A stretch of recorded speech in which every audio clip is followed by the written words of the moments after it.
Well, good morning, everyone. It is great to be back. Week 3 is in the books. NFL fantasy matchup.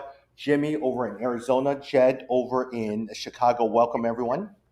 Good morning. Hey, before we start talking about week 3, we're going to talk about Jimmy's waiver wire picks, all of that. I just want to go through a couple of news and notes for this morning. So, number one, and I'll ramble on and just get your thoughts on it. KJ Hamler suffers a torn ACL in week 3, wide receiver over in Denver. And so, a lot of times, Ken Hamler is not someone that you will pick up, but does it increase the stock of a Tim Patrick and also a Cortland Sutton as well, too. Christian McCaffrey won't go on our IR, expected to miss 2 games or 2 weeks. He should be back in week 3. Let me go over a couple of things, and then from that point, Jed, Jimmy, I'll have you guys comment. Juju Smith is diagnosed with bruised ribs. MRI came out negative. He should be okay, ready to play this week, but he left early. Again, Deontay Johnson is out, and so actually that helped Najee Harris as well as Chase Claypool. Josh Gordon reportedly plans to sign with the Kansas City Chiefs. He's now reinstated, and A.J. Brown is week to week with a strained hamstring. And Quentin Nelson, the stud offensive lineman, suffers a high ankle sprain. So, Jim, Jed, thoughts on any of these guys that I talked about? Well, the Josh Gordon one, I'll jump on that. I was excited to see that and tempted to pick him up. Josh Gordon is a physical specimen, man. The guy, his speed and strength is pretty amazing, and he's I think 30 years old, so he's not too old. I could see him having an impact. I would just watch that. I was just excited for him, just as a player. I hope that he can make this stick and really has beaten his addiction. But that was exciting to see. But from a fantasy perspective, the last time he played, it was in Seattle, and he really didn't do anything. Because I picked him up in a number of leagues. I remember a few years ago, and you would think that with Russell Wilson at quarterback, he would have been fine, but he didn't do much. And the same thing here. If you look at the Le'Veon Bell experiment last year, a lot of people went to the waiver wire thinking that Le'Veon Bell was going to regain the form that he had when he was an All-Star or All-Pro. And that didn't work out. So for me, I just feel like there's other players out there better than Josh Gordon. Yeah, agree. There's too many mouths to feed in Kansas City. So there's probably other wide receivers you can go to. I mean, the Tim Patrick you mentioned with the injury to the third wide receiver, that's a good one. I think Denver is not a bad option.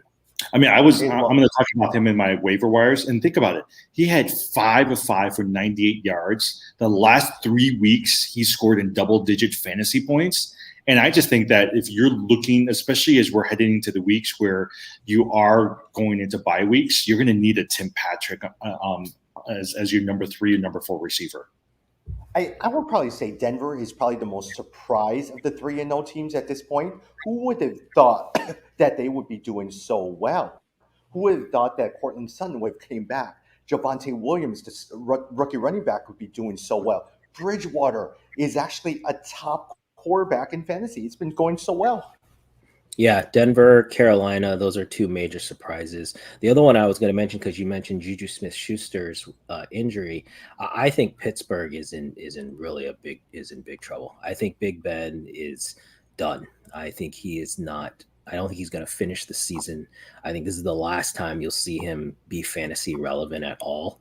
And so if you have any skill players, and that includes Najee Harris, a lot of people drafted Najee Harris, and I think it's just a sticky situation. Personally, I would stay away if you can from any of those players. But didn't you see how many touches Najee Harris had this week? I think he had close to like 20 touches overall in terms of receptions, as well as also in terms of running the ball. So I still think from a fantasy perspective, okay, look, here's the thing is if Schuster is out, if Johnson is out, you're left with Claypool, Ebron, and Najee Harris. And I think Najee Harris out of the 3 is going to get the ball. Yeah, no, definitely. I think he had, how many receptions did he have? It was like 14 receptions. Yeah, he had something nuts. Yeah. Yeah. So no, I agree with that. I don't even know who the backup quarterback is in Pittsburgh. Oh, it's Dwayne Haskins and Mason Rudolph.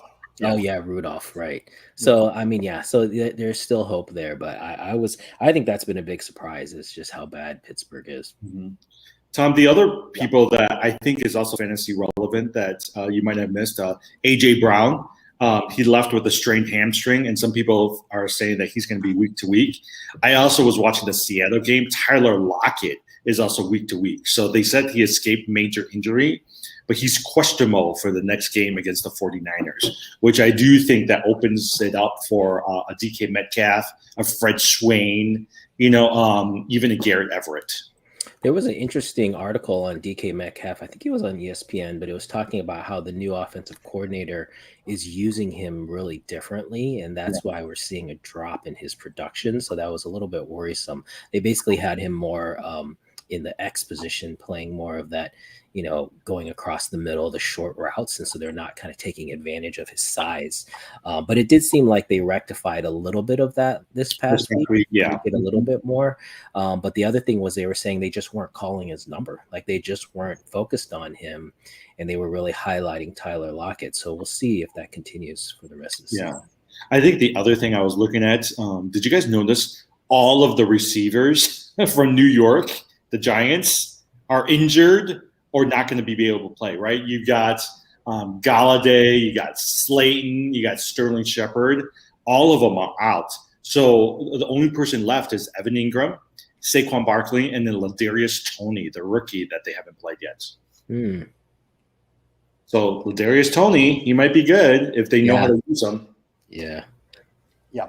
Hey, here's something I would love for us to debate on. We tend to disagree a lot on quarterbacks. The latest trade that I made in my wife's family league is I traded Kyler Murray and Christian McCaffrey, and I got A.J. Brown, Cortland Sutton, and Antonio Gibson.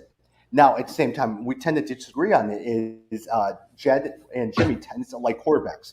I actually don't really care for quarterbacks. I find they're a dime a dozen because on the waiver wire is Cousins, Sam Darnold, and Daniel Jones. Make an argument. Did I make the right trade? Would you have made that trade? Would you not have made that trade? You really like Gibson, don't you? I do like Gibson. I like Gibson a lot. Yeah, and I agree. I don't think he's as valuable as you think he is. And the other thing is, while I agree that quarterback is a position that you can, particularly in the draft, you can take later and still get value. You need to understand the key difference for Kyler Murray. You just traded Kyler Murray, who is not only consistent in the high 20s, but really like what's his low? Like he's not going to get below like a 15, right? Like you can put him in there and not think about it. A Kirk Cousins or who's the other one you mentioned? Kirk Cousins and Daniel Jones, Sam Darnold. Yeah, Daniel Jones. All those guys, the problem is they can have a single digit outing and you wouldn't be surprised. If a Kirk Cousins goes out there or a Daniel Jones, they can lay a 7-8 point egg on you, and you basically will lose the week because of that. And so to me, that consistency is the big issue, with valuing those guys the same. On a week-to-week basis, yes, there is a chance on a week-to-week basis that those guys could actually beat Kyler Murray. But over the course of a season, you'll lose quite a bit of points that way. I agree with you too, because I just want something consistent, right? Like I want to know that for my quarterback position, I'm assured of a certain number of weeks. And so even like this past week, right? Kyler Murray had 18 points. That's still pretty good. I just want my guys to get at least 25 points or more, and then I'll figure out ways to slot in receivers and running backs. But for me, that position of quarterback is so important because that 25 points or whatever points is great, right? Like even like this week, I had Josh Allen. Josh Allen gave me almost over 30-something points, and that helped me win the league. And so I think those are just, for me, that's important. Another way to think about it, Tommy, is you could also think about it in terms of ranking. So your quarterback went from Kyler Murray to, let's say, Daniel Jones. You look at how many points you dropped in the rankings. So let's say you went from the number 3 quarterback to the number like 15. And then how much did you improve by getting Antonio Gibson from wherever you were and from getting Cortland Sutton from wherever you were? That's another way to think about trades. So it's possible that like if your running back was so bad that getting Antonio Gibson matched kind of the change that you got in quarterback, then maybe it would make more sense. Yeah. And at the same time, I'm always looking for me. The reason why I downgrade quarterbacks a little bit is I'm always trying to figure out where are my weak spots in the lineup. By putting a A.J. Brown, who I think will be a lot better, Gibson, I have high hopes for, or a Cortland Sutton, you now have secure your flex spot. So you have all of those things, and you still have a quarterback that you find is decent as well too. So it's interesting. A lot of times it is, and the reason why I bring this up is you always have. There's really no one way to approach fantasy football. The three of us could be arguing all day about how we value players and all of these things. So if you're listening, it also depends on how your mindset is, how you like trades, all of those different things as well too. All right. Well, so, yeah, and any trade, the instant you make the trade, someone goes down in an injury, and all of a sudden it's like a totally different thing. So yeah. I mean, my struggle this year is the running back position because I prioritize quarterback and wide receiver. That my running back and my tight end position has suffered because I was hoping that Mike Davis would be a suitable running back for me that can get me some good points. And I was thinking that from tight end, Garrett Everett or Tonian would be good. The hard part is neither of them have done really well, and so I'm left scrambling trying to find things. I mean, I picked up Madison this week, a week ahead. I picked him up in a lot of my leagues in week 2, thinking that I'm going to gamble, hoping that Dalvin Cook is going to go out, and that saved me. But now I'm scrambling every week looking for a running back. Yeah. And also, a lot of times we talked about Christian McCaffrey. I had Christian McCaffrey on a couple teams last year, and he was in and out of the lineup. Again, he comes back, and he's out of the lineup again for another couple of weeks.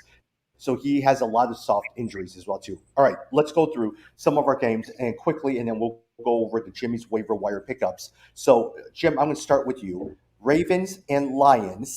With the Ravens, Lamar Jackson did okay. He continues to be, but it was Mark Andrews who made a showing. On the Detroit side, DeAndre Swift did okay. He continues to be very consistent, 14 carries, 47 yards, 1 touchdown. And Hawkinson did not do well. Thoughts on the game? You know, the thing that was intriguing for me and also worrisome as somebody who has Taysom Williams, I actually thought that after the first couple of weeks, Taysom Williams was going to be the lead back. But he didn't do anything. I think he scored, two or three fantasy points this week.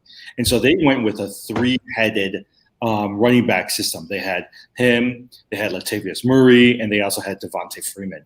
So for me, that's actually worrisome because I really need Taysom Williams to be the lead running back. With that said, I think Mark Andrews did well. I still think Hawkinson is a better tight end fantasy-wise than Mark Andrews. But Andrews is always going to have some pretty consistent games, but then also some really bad games as well, too. Yeah, I was surprised at Baltimore in this game. I thought they turned the corner with the win over the Chiefs. I mean, they still got the win, but they looked bad, and they basically should have lost. Yeah, they really should have lost this game. And so, that was a little concerning. I agree with you. I think if you have Hawkinson, don't jump off the ship. He'll be fine. If you have Swift, you should just enjoy the ride because his consistency has been really great, especially with the catching with the receptions. So, I agree with you there. People were concerned about Jamal Williams, but DeAndre Swift seems to be very consistent, scores you double digits every single game. Jed, let's go over to Atlanta Falcons. 17-14 against the New York Giants. My biggest concern always is Calvin Ridley continues to struggle, Jed, but Cordero Patterson seems to be doing well. He had 7 carries. He also has 6 receptions for 82 yards. On the Giants' end, Daniel Jones struggled, but Saquon Barkley had a decent showing. Yeah, exactly. I think the big issue here is the Falcons. Yeah, the problem is the Falcons passing game. I'm really it's getting concerning because it's not at the level that we've expected and seen from the past. This is week 3. We've gone now. If you have Calvin Ridley, I think the 2 wide receivers, Calvin Ridley and Stephon Diggs, have really not produced at the level you drafted them. And because it's now 3 weeks in, you really have to start to make a decision. Do you think this is going to be continued for the rest of the season and you need to make a trade, or do you stick with it? Personally, I think Atlanta may, again, Matt Ryan, I think similar situation with Ben Roethlisberger. I think the ability just may not be there anymore. And so you may need to sell. I do have Kyle Pitts, and I'll say that he did score, I think, a touchdown in this game. So did he get a touchdown? He did decent. And so I felt like I might still stick with him. But if I have a Ridley, I might be looking elsewhere. And everyone thought Ridley was going to have a great year, but he's only averaging 8.8 yards per reception. part of it is, I think, losing Julio Jones, because remember last year they always put the best defensive end, or they would double team Julio Jones, which opened it up for Calvin Ridley. Now Calvin Ridley is like the number one guy, and if you don't have anybody else there, he's always going to get double coverage. Yeah. The other thing I'll say, Saquon Barkley did score a touchdown, got some points. We've said all along we don't like Barkley. If you have Barkley, I think this is a time to try to trade him. Someone might see that production and think it's a good sign, and so maybe you can trade him and get some value. Saquon Barkley. Because the thing is, Barkley played against Atlanta. They're not the strongest defense in the world. So for some of those who are saying, wow, he's back, make sure you trade him as well, too. Jim, Saints beats the Patriots 28-13.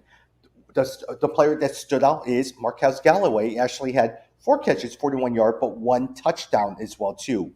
Other than that, on the New England Patriots side, there really wasn't anyone except maybe Kendrick Bourne, who had 96 yards, 1 touchdown. Damian Harris didn't do anything. Jacoby Myers didn't do really very much. Thoughts on that game? So I was listening to ESPN, and they had the press conference for Belichick, right? And they were saying that James White is going to be out for a while. And so since James White is gone, the first thing you think about is Damian Harris being the replacement and getting out of the points. But one of the things that Belichick was saying is he really likes Bourne also playing in that position, taking over some of the work that James White was doing, because they don't necessarily trust Harris to run block. They really look at him as a runner. So they're looking for somebody like Bourne who can help do some blocking, but then also take over some of the receptions that James White has been doing. It doesn't mean that I'm going to go out and get Kendrick Bourne. It just means that for me, you can tell that they're a little bit suspect about Damian Harris. I still think they're going to feed the ball, but the question then becomes who's going to get all the receptions that James White has been going. But quite honestly, no one's paying attention to this game. Everyone's paying attention to Tom Brady coming back to the New England Patriots next week, and that's what everyone's focused on right now. Yeah, and I thought the Patriots were going to be a little more competitive in that game with Brady coming back. They're not. They're going to get killed. The Bucs are going to destroy them. And I think if you're a Patriots fan, this game is the one that really maybe breaks your spirit, because Mac Jones, you realize, okay, he had 3 interceptions. This is still a rookie quarterback. He's going to struggle and have ups and downs. So I think pretty much this is a lost season for the Patriots, if you ask me. The one thing I've been surprised by, right, like during preseason, we were all thinking that Jonnu Smith or Hunter Henry was going to do well. Those guys have not done anything. And I'm surprised they have not gone to their tight ends more. Yeah, agree with you. I'm not sure. We should probably look. There's probably some discussion about why. But yeah, they were hot pickups. Jonnu Smith especially, and we haven't seen anything out of them. Mm-hmm. Yeah. Just so you know, the New England Patriots game against the Tampa Bay is completely sold out. Tickets are in the thousands, and I would probably say you will not see any run game in this game, but you're going to see Tom Brady airing it out for 400 yards, 3 touchdowns. He's going to sit there, no mercy. He's just going to keep throwing at that game. Well, I think the whole team is going to be behind him, and basically like, we know what this means for Tom. We're gonna ball out, and so I think I put all my money on Tampa Bay. Well, okay, so here's the thing, okay, right? I think Tom's going to do great. I think Gronk's going to have a couple of touchdowns. I think they're going to make sure that they're going to stick it to the Patriots. Yeah. Hey, Jed, we talked about this. Bengals 24, Pittsburgh 10. We talked about the struggles of Ben Roethlisberger. A lot of talk is he's probably done. How do you bench a legend in Pittsburgh?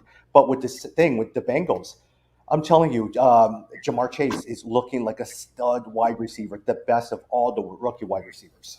Yeah. Hey, we talked about your wife's trade last week, and maybe it's working out as far as the dynasty league. I love this game. I mean, if you guys remember, this was the game I called as the underdog pick, the Bengals over the Steelers. This was a great win for Cincinnati in Pittsburgh to really turn the corner. And to me, this is the handing off of the torch in that division. The Bengals are going to be the team for the future. Joe Burrows looked great. If you've got him, I think you could start thinking about putting him in as your starter.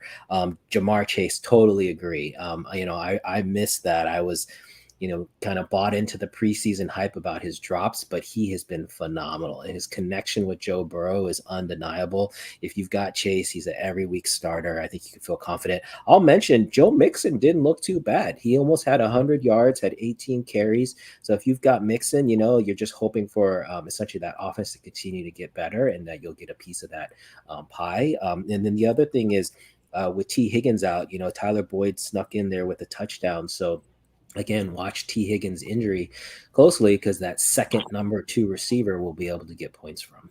I've been trying to get Javonte Williams from Tommy in one of our leagues, and I really want Javonte Williams, but he wrote me back yesterday and says, I won't trade him unless you give me either Brandon Cooks or Jamar Chase. Ooh. And I was just like, that's way too much for Javonte Williams. Yep. Hey, Jim, Tennessee beats the Indianapolis Colts 25-16. Derrick Henry continues to really be able to carry the team. A.J. Brown, your thoughts? Are you trading for A.J. Brown during this time, or are you trading A.J. Brown away to different teams? Okay, so they had this great discussion on ESPN I was listening to yesterday. And they said 2 things. Number one, they said, this is a great time to go after an A.J. Brown. Because no one really knows if he's going to be out for a few weeks or a long term. But they said right now there's going to be a couple of people who are not really necessarily paying attention. And you can go to them and just say, look, I'm going to give you a couple good players for an A.J. Brown. And they actually might go for it as well, too. Right. So they were talking about that. The other thing they were talking about with Derrick Henry, all of last year, he had 18 receptions. This year, over a period of 3 games, he already has 12 receptions. And so they said that what they're going to be doing is without A.J. Brown, they're going to start just feeding the ball to Derrick Henry and Julio Jones. And they're hoping that they're going to be able to make up some of these catches. And so I guess they were saying if we were to redraft everything again this year and go back to preseason, they would have thought that Derrick Henry would be your number 1 running back and your number 1 pick for fantasy this year. Yeah, I told you guys in my oldest son's school league, his buddy got made fun of for picking Henry first. Man, it's proven out. And I totally agree with you on the receptions. That's always been the knock on Henry, is that in a PPR league, he isn't as valuable. But this year is proving that wrong. So that's huge. The one thing I want to mention on the Colts side, don't sleep on Nyheim Hines. Hines had a nice little game, got in 6 carries for 25 yards, got a touchdown, but then also the receptions. The thing with Hines is he's getting consistent receptions. He's always the number 2 or number 3 targeted receiver or back. And so you can get production out of Hines if you need, running back production, even though he's sitting behind Jonathan Taylor. Well, the thing that's surprising me about Jonathan Taylor, he has not done well the first 3 games. I mean, he's gotten some points, but he's gotten 70, 80 yards, no touchdowns. I don't know what's going on. Maybe he's the slow starter like last year, but you're right. He has not done much. Nyheim Hines has gotten a lot of the goal line carries. He seems to average about 15 carries, 60 yards. That seems to be his consistent line all the time.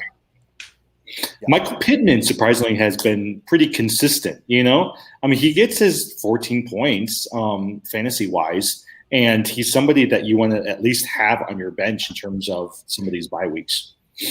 Yep. Jed, Buffalo Bills, 43-21. The start of that game was Josh Allen. 4 touchdowns, 358 yards passing. Look, I also would love to hear your thoughts. Zach Moss. He is clearly on some people's waiver wires, 60 yards, and also he did really, really well. And also, did he have a touchdown? Yes, he also had a touchdown as well, too. Other than that, Washington football team, Gibson did pretty well, 73-yard reception. McLaren did not do well. Logan Thomas had a showing. And also, Stephon Diggs is not doing well for the Buffalo Bills. Stephon Diggs, he's not done well this year. Yeah, that's the one I'm most worried about. So on the Bills side, great game for Josh Allen. If you've got him, you're starting him. So that's an easy one. The interesting one was Emmanuel Sanders, who you guys remember out of Denver. Yeah. He had 2 touchdowns, 5 catches for 94 yards and 2 touchdowns. And Stephon Diggs, he outperformed Stephon Diggs. Stephon Diggs has 72 yards and no touchdowns. So I'm definitely worried. I don't know what's happening with Diggs. I have him on one team, but at this point, I'm not doing anything. I'm not going to trade him because you won't get any value. You got to wait it out. This is a prolific offense. You got to feel like talent is going to win out, but I'm definitely worried. I think there are weeks that you may have to even consider sitting Stephon Diggs because he's just not producing. I'll mention too, Cole Beasley. He had double the receptions. He had 11 receptions for 98 yards. So Mr. No Vaccination Beasley seems to be producing, and so if you have him, you're doing okay. Hey, on the side note, I know we're not talking about NBA. Did you see all the number of NBA players who don't want to get vaccinated?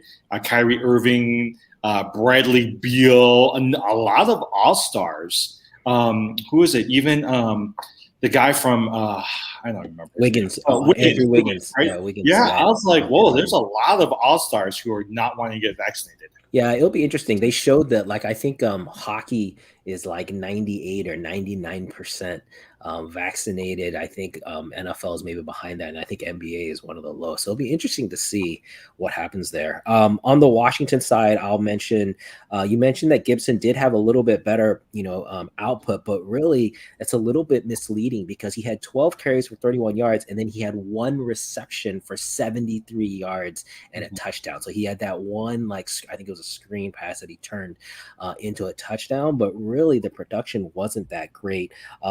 I think McLaren is still producing. He had 4 catches for 62, but it was good to see Logan Thomas finally get a little bit more action and get involved. And so if you have Logan Thomas, I think you can still kind of sit on that and see if he can continue to build off of that.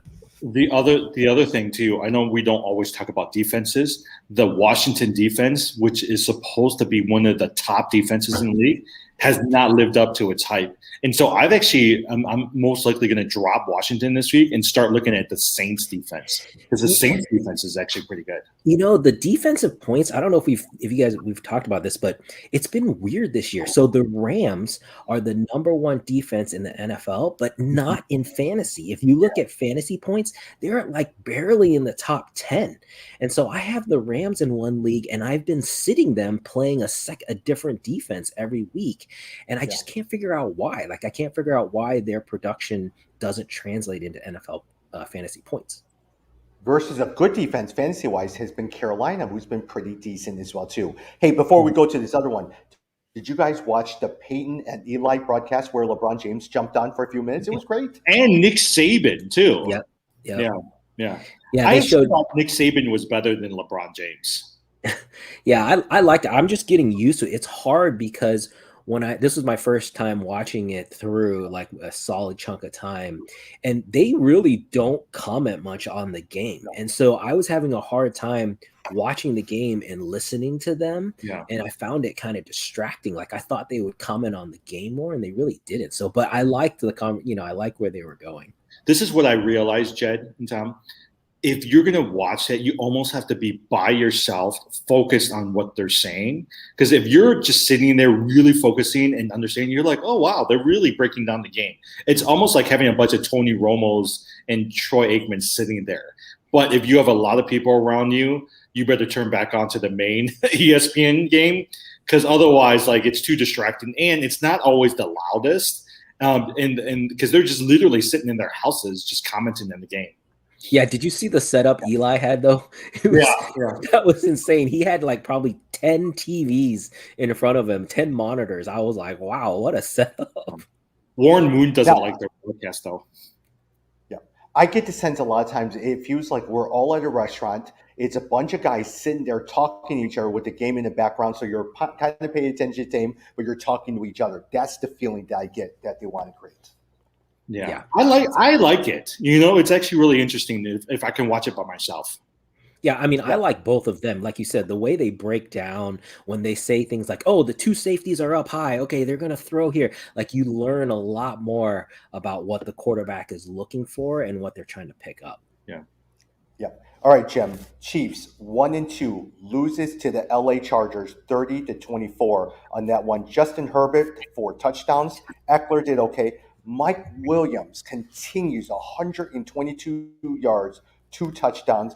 On the Kansas City side, Clyde Edwards-Helaire finally had over about 100 yards on 12 carries, and Kelsey did good. But hey, Tyreek Hill continues to be in and out, inconsistent. And one of the reasons why they're probably signing Josh Gordon, there really is no second wide receiver. Hardman, 33 yards. Thoughts on that game? Jim. Oh, I'm sorry. I thought you said Jed. Okay, so here. Sorry. So Hilaire, I saw a couple of people dropped him this week on the waiver wire. And so for me, I was like, do I pick him up? After this week, I was like, he's actually still worth the pickup for me. I don't know if I would ever trade him, but I actually most likely will pick him up as well too. But the person who I think has been surprising for me has been Travis Kelce for the Chiefs. We know, I mean, if you were to go back again, I think we were talking about this. ESPN said if you were to go back and redraft it again, the number 1 pick would be Derrick Henry. The number 2 pick actually would be Travis Kelce, and number 3 pick would be Cooper Kupp. And for me, I just think that Travis Kelce is somebody that you're worth. And if I were to go back again, I would pick him up again. I think the other thing you notice is the Chiefs have the worst one of the worst defenses in the league. And so what you're starting to see is a lot of teams going on 4th and down, right? Like 4th and 1, 4th and 2, because there's 2 reasons. 1, they know the Chiefs defense can't stop them. And 2, they want to make sure Patrick Mahomes isn't coming into the game. And so I think you're starting to notice that being a strategy for a lot of teams when they play the Chiefs. If they can keep Patrick Mahomes off the field, they have a better chance of winning because their defense can't stop those guys. Yeah, this was to me a great game for the Chargers, a great win for them, showing their continued growth. And I think that's probably, the Chiefs being 1 and 2 is probably one of the surprise stories of the season. I personally, though, I'm not selling on the Chiefs, right? So I think they had a couple close games that they lost. This was a hard-fought battle too, so I'm not worried about my Chiefs. So if someone dropped Clyde Edwards-Helaire, I would definitely pick him up. I don't know that he's an every week starter, but he's still the number 1 back on one of the best offenses in the NFL, and so that's worth something. On the Chargers side, I'll just say, I love having Mike Williams. I've got him, picked him up off the waiver wire in a couple teams, and he's finally put it together. We've known for a couple years he has the size. The guy is huge. Thought he would be a red zone target, and he just hasn't put it together. But this season, it's like he finally figured it out. And actually, is this his 3rd year? Because this is his 3rd year. Yeah, we see a lot of wide receivers in year 3 is when something clicks and they figure it out, and you really see their best production. And so that's what we're seeing with Mike Williams. My only fear of Mike Williams, right? So that's why I was looking at. So if you look at the last 3 games he did, 82 yards, 91 yards, 122 yards. He's got 4 touchdowns already. But I think the hesitation is always at some point in the middle of the season, Mike Williams always – it's the same as Dalvin Cook. They always get injured, and they're out for 2 or 3 games. And so that's the only thing you have to be fearful of Mike Williams is when is that injury going to come, and is that going to come this year?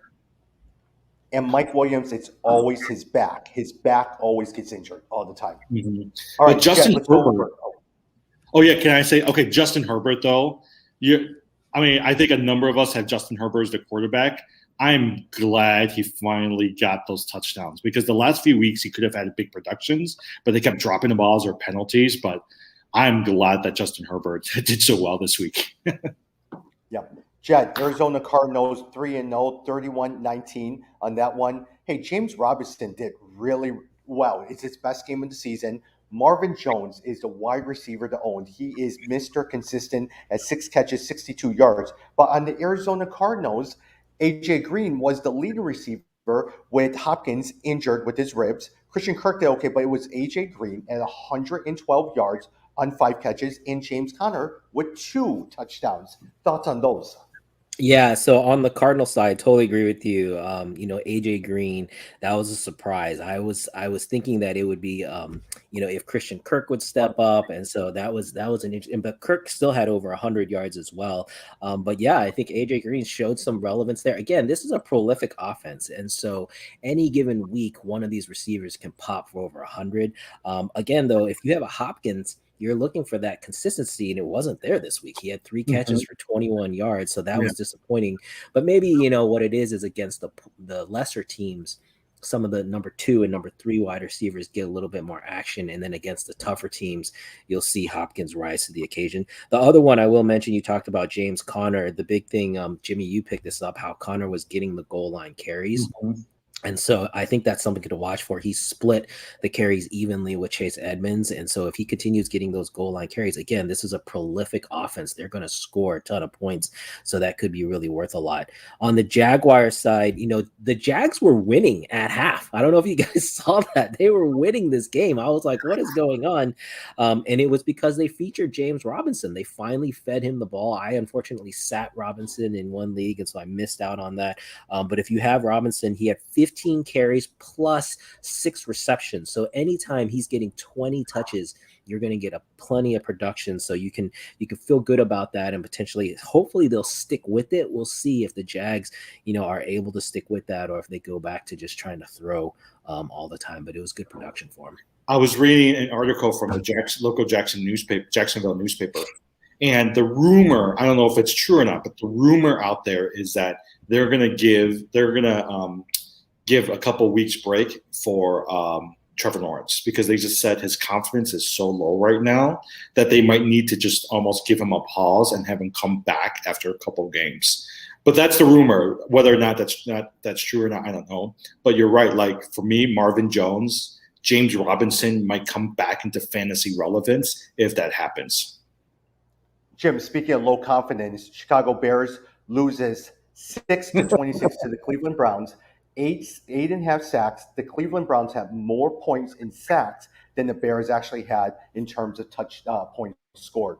Look, Odell Beckham did pretty decent, 5 catches, 77 yards, but the Bears, nothing. Allen Robinson did nothing. Montgomery did nothing. Fields did nothing. Matt Nagy was terrible, and people are calling for his firing. ESPN, every commentator says the worst thing about the Bears is Matt Nagy, his inability to make adjustments. Well, and also, I mean, Jim. they were talking about this, right? Like, if you look at a Belichick and the way that he sets Mac Jones up for somewhat success, and make sure that he's protected and make sure that he's put in a position where he's able to get those 3rd downs or 4th downs, that's something to be applauded by. But if you look at what the Bears were doing, he got sacked 9 times. And so for me, I'm like, look, what are you going to do? You're going to put him out there again? If he gets sacked again and he's not protected, you're going to take him out for Dalton. And then when Dalton struggles, you're going to put him back again. You put Fields back again. I just feel like that's not setting him up to win and to be successful. If you want him to be successful, make sure you got people blocking him. Make sure that you're protecting him and allow him opportunities where he can use his legs. I mean, in the game alone, Andy Dalton outrushed him. The first game, Dalton rushed for 12 yards. The second game, he rushed for 25 yards. Fields only rushed for 11 yards in this game. And for a guy who's supposed to be able to throw and run, like, I was like, you're not taking care of him, and you're not setting him up to win. Yeah, to me, the calls for Nagy to be fired are legitimate, because Justin Fields did not roll out for a pass until the second half. That's ridiculous. This is a guy who you need to get him out of the box, because when he gets out in space, he forces defenders to either come up to cover him or to drop back and cover who he's going to throw to, which then gives him the lanes to run. They didn't do that until the second half. On top of that, in the first half, they kept having him do 7-step drops. So if that basically takes a ton of time for the quarterback to have to drop back 7 steps, which the line wasn't giving him the time to do that and then to look down the field and pass. Instead, they should have put him in shotgun so that he could have already been in that position and scanned the field. Now, there's a downside because the defense knows what you're doing, but still it would have put him in a better position to succeed. So I think all the calls about saying, hey, you didn't design your offense around the quarterback that you have, they're 100% spot on. So we'll see what happens. I thought Nagy could make it through the season, but if it can, so they have this next game against Detroit. They should hopefully potentially win that. After that, they've got a tough schedule of 5 games where I could see them going like 1-6, 1-7, 1-8, and then I don't think Nagy makes it through the season. the one thing that you constantly hear from Nagy all the time is we're going to go through the tape and make adjustments. After a while, how many times are you going through the tape to make adjustments? Because you said the same thing about Trubisky. You're saying the same thing now. You're just not making adjustments at all. No, I mean, okay. Jim, let's go over to the Broncos. Yeah, going back to Trubisky, right? If you remember Trubisky, they only gave him a certain number of plays. They told him not to use his legs, stay in the pockets, and just only work around these plays. And I think they're doing the same thing with Fields. And what they need to do is to be able to allow him to have some sort of freedom where he can use his legs and look for his receivers. But you're right; these guys they just don't adjust well in some of these games, and that's the problem that they're running into. Yep. Chad, the Denver Broncos, surprising 3-0 team, 26 against the New York Jets, 0. I've been disappointed by Corey Davis, more so because of the quarterback play, less on Corey Davis that he hasn't done well in the last couple of weeks. On the Denver Broncos side, Melvin Gordon is good, but you see a Javonte Williams rising up, also got a touchdown alongside Melvin Gordon, and Bridgewater has been very consistent. Doesn't get you a lot of fantasy points, but it's been pretty consistent. We talked about Tim Patrick as well, too. Yeah, I think Bridgewater is a good example of a great quarterback in real life, but for fantasy, you don't necessarily get a ton of points there. I think he's okay for a bye week fill-in, but you probably don't want him as your every week starter. Agree with you. The ground game in Denver has really proven out. I think both Melvin Gordon and Jamal Williams have been serviceable as running backs, but I think the passing game is really where you can get some points here. I think both, obviously Sutton has been the consistent guy, although he had lower production for this game, but his receptions are still on the same par with Tim Patrick. They both had 5 receptions. Patrick just had more yards. So I think this is a place you can go for a wide receiver, but I think that the running game is it's kind of more of a toss up. It's like it's a low ceiling. But for the Jets, I'll say this: I have Corey Davis. I sat him, but I don't think that you should give up on the guy. I think you just have to pick and choose the matchups. And so in this case, because he was going against the cornerback in Denver, who's kind of like a shutdown guy, like I think he can't. Davis in the offense in the Jets, they can't overcome that. But if it's on against the lesser defense, Davis should have plenty of points and you can still start him. Yeah. Jim, Raiders 31-28. The surprising thing on this one is Myles Gaskin actually did decent, but Mike Gesicki had 10 catches, 86 yards. And on the Raiders side, Peyton Barber, 23 carries, 111 yards. Not Kenyon Drake, but more so Peyton Barber. Yeah, so actually I was watching Red Zone, and they actually for some reason, kept going back to this game. And the commentators kept saying, whoa, they're really going after Gesicki and getting him the ball. And so for me, I'm like, oh, he actually might come back to fantasy relevance as a tight end. For the Raiders side, Derek Carr might be a legitimate fantasy option. He's got Brian Edwards, he's got Henry Ruggs, he's got Darren Waller, even his running backs, right? Like, it's not just Peyton Barber, but if you look at the numbers for Kenyon Drake, they're actually not bad. They're pretty decent as well, too. And so for me, I'm like, Tom, I saw that you dropped Derek Carr for Ryan Tannehill. I actually think that from a backup perspective, if you are going to go after some of these mid-level quarterbacks, Derek Carr might actually be a pretty decent fantasy option because he's got some good weapons around him. Yeah, purely the only reason I dropped him is because of matchup.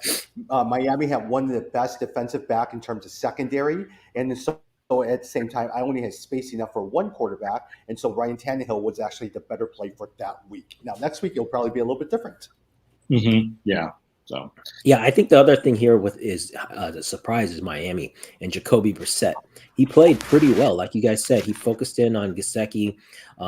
They were winning this game. They were up 14-0. I was like, man, I picked the Raiders to win this game. I thought that was going to not happen. But Jacoby Brissett, if he can maintain, at least a serviceable level, then that does bring both Gaskins and Gesicki back into the mix. And then you got to consider. Even like a Jalen Waddle. Waddle had 12 receptions. He only had 58 yards, but he had 12 receptions. So if you're in a PPR league, you got a lot of points with Jalen Waddle as well. Jed, my prediction is Tua is going to be a bust, and they're going to trade for Deshaun Watson. But then at the what end of the day. happens? That's the big thing, is Deshaun Watson able to play? But if he is, then holy smoke, then all of this stuff really blows up, right? All these guys come back into fantasy relevance. Yep. Hey, Jed, Minnesota Vikings 1-2, 30-17. Wow, Cousins has been so good. You see Justin Jefferson, who's been doing really, really well. You see Conklin has been doing well. Adam Thielen and Madison was a great start in place of Dalvin Cook. He did excellent on the Seattle end. Chris Carson continues to do decent, and DK Metcalf. Yeah, this was a surprising game, actually. I thought Seattle was going to come out of this one and be more competitive. The Vikings played really well. I think Cousins, obviously, this is a great game for him, but I wouldn't say that his season has been that great. But I do think, again, on a week-to-week basis, you can look at the matchups and see if you feel like Cousins is a decent start. Madison, we've known he was the number one essentially handcuffed back or backup back because the production doesn't drop off. When he comes in, he's basically at the same level of a Dalvin Cook. So if you have Dalvin Cook, I hope you had Madison. If you didn't and you picked up Madison, you should just ride that until you can get out of it. Justin Jefferson did have a great game, but honestly, he hasn't been that consistent. And so this was a nice bounce back game. I expect for all the Seattle players, you'll see a bounce back next week. And so I wouldn't worry about, if you lost production there with any of those guys. Tom, you talked about Conklin. I'm just looking at his numbers, right? First 2 games, he had 4 receptions in each of the games. This game, he had 8 receptions. He caught 7 out of 8, 70 yards, and a touchdown. That's actually pretty good from your tight end production in terms of fantasy. Got it. Hey, Jim, Rams 34. We have a couple games left. Rams 34-24. This one at the same time, Deshaun Jackson made his once-a-year appearance. 3 catches, 120 yards, 1 touchdown. Von Jefferson did not do well. People were looking at him as a sleeper. Cooper Kupp continues to do really, really well. Cooper Kupp, he's the best. They were saying Robert Woods was gonna come back and actually do really well in this game, but he only had 6 fantasy points. I don't know where Robert Woods is these days. You know what? Deshaun Jackson, he could have had more because Matt Stafford missed him twice. And so Deshaun Jackson is the guy that I would watch in these big games because they need him to open the top. And that's what we thought Robert Woods was going to do. It's Deshaun Jackson, which is amazing. At his age, he's still the fastest guy. And so he's the guy that can open up the top for him. Yeah. Going back to Tommy's strategy about not picking some of the top tier quarterbacks, you could have gotten Matthew Stafford for relatively cheap, and he would have done great on your fantasy team. He's somebody, awesome. He's great. In the league that I did not wake up to draft, on waivers in terms of quarterback was Matthew Stafford, and the computer picked up Cooper Kupp. That is the only reason why I'm in first place in that. Sometimes it's better to be lucky than good. Yeah. Yes, because I am not a Cooper Kupp fan, and you guys always know that. I never knew he would be so good, but more so I have so much rapport with Matthew Stafford. Yeah. Jed, 2 more games. Green Bay Packers 30-28 against the San Francisco 49ers. I love that game. Hey, look, Green Bay looks like the best team in the National Football League at this point in time. Thoughts on that game? I don't know that I would jump that far to say they look like the best team. They had to come back with 50-some seconds left to win that game. It was a great comeback. They're lucky that Devontae Adams, they got through concussion protocol in like record time and was able to come back into the game to help them secure that last second field goal. But great win for Green Bay. You do see them turning things around. I feel like the offense is coming around. Again, if you've got a Devontae Adams, if you've got Aaron Jones, Aaron Rodgers, you're feeling good about that offense now. You should get your points there. On the 49ers side, I'll say, they really should have won this game. I mean, they played a good game and they really should have finished it out if not for those heroics at the end. So, I think I was just looking at what was Sermon's output because that was my yards, big nothing. Yeah. So, nothing but he got a much. touchdown. He did get the touchdown, so that was helpful. Again, the George Kittle's a little bit better. I have Kittle's, so he had a little bit, more production. They're almost 100 yards. But I would just keep watching the 49ers. I feel like this is a team that they're going to put it together. I have two comments. One, Jed, remember when we were drafting in the Walter White League and Aaron Jones fell to you? That was a good pick. You got lucky on that one, having Aaron Jones fall to you. And then the second thing is I was winning in one of my leagues. I was up by 10. And stinking Mason Crosby was the only player that he had playing, and he ended up beating me because Mason Crosby had such a good game this past week. Yeah, Aaron Jones, just for everyone to know that he dropped to me, I was in the 10th draft spot. So there was no way he should have fell there, but he did. And so that's been helpful. But I'm doing terrible in that league. Yeah. Jim, last game, Dallas Cowboys, 41 against the Eagles, 21. That start of the game was not Prescott. It was really Ezekiel Elliott. 95 yards, but 2 touchdowns. He did really well. And in one of the leagues, Ezekiel Elliott beat me because it was Ezekiel Elliott against Dak Prescott. And Ezekiel Elliott, that guy, just completely beat me. Yeah, you could tell that they were giving the ball. They were really focused on giving the ball to Ezekiel Elliott in this game. I think the Dallas Cowboys always will have consistent numbers. The thing that has been surprising to me is the play of the Philadelphia Eagles. Jalen Hurts had a great first game. Devontae Smith had a great first game. And my surprise is that they just haven't done it the last few weeks, right? Like Miles Sanders is okay. There was no Devontae Smith, and Jalen Hurts was okay. The only person that was thinking I could potentially pick up or at least look at is Zach Ertz, because Zach Ertz had a pretty decent game in the first couple of games. You just haven't seen him there.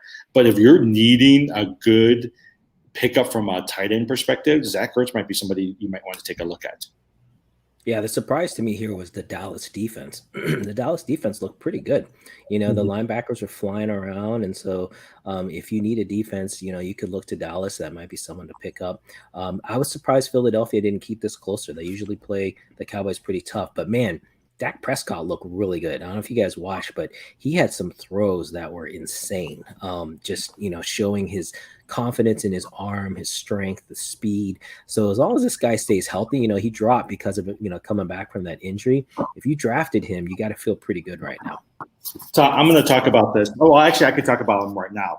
But Dalton Schultz is somebody for me to look at from a waiver wire perspective.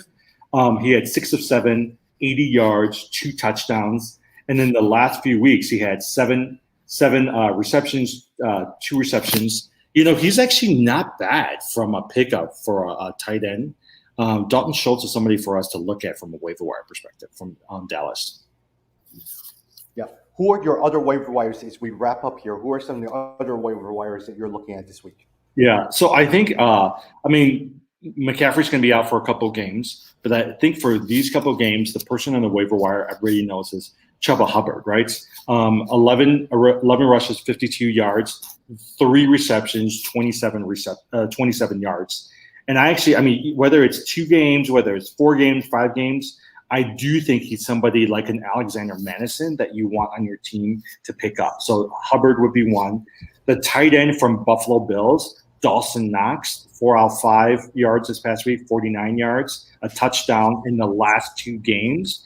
He's scored double figures in each of the last 3 games from a fantasy perspective. And I actually think that he's somebody to pick up. And then also Tim Patrick, 5 of 5, 98 yards.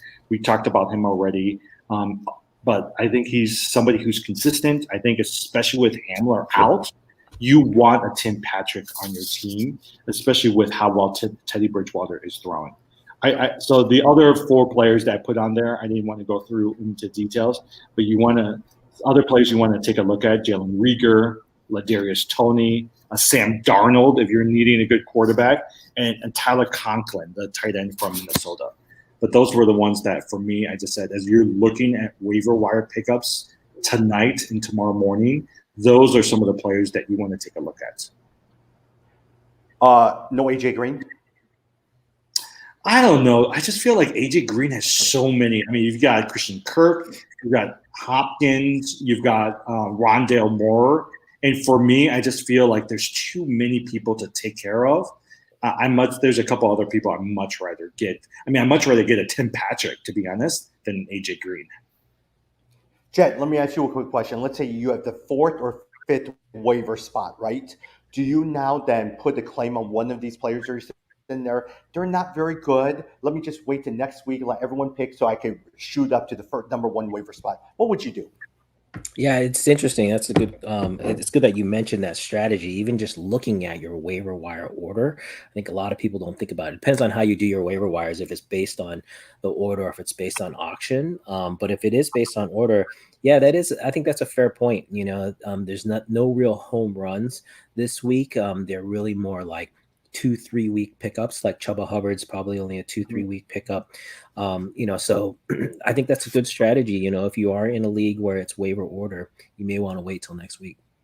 Zach Moss is somebody who's out there in quite a few of the leagues. He's somebody for other people to target as well too. You got it. Well, we are back probably either Thursday or we'll probably be back on Friday. Other than that, thanks for everything. And hey, look, it's week 3 is over, and we start week 4 as well too. Everyone is anticipating the Tampa Bay New England game, and so it should be a fun week. Now it's going to be a boring Thursday night game, so we'll see what happens with that. Anything else, Jim or Jen, as we wrap up? No, I don't think so. I think it'll be interesting to pay attention to a number of these players who's questionable in the week and just see where they're at. So I think come Friday when we get back together, I want to see how A.J. Brown's doing. I want to see how Tyler Lockett is doing. Those are some of the players that I want to keep an eye out this week. You got it. All right, talk soon, everyone.